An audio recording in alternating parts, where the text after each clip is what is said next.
মুসলমানের ছেলেরা, এ নবীর উম্মত উম্মতিরা, খুব খেয়াল করে শোনো।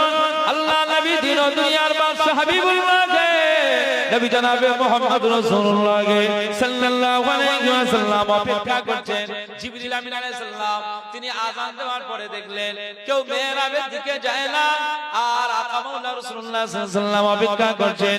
জিবরিল আমিন আলাইহিস সালাম এসে বললেন, ইয়া রাসূলুল্লাহ, ইয়া হাবিবাল্লাহ, এই মিহরাবের জায়গায় ইমামের জায়গাটা ফাঁকা, এটা অন্য কোনো কারণ নয়, কারণ এই জায়গায় আসবার মতো যোগ্যতা কোন নবীদের আমার আল্লাহ দান করে নাই।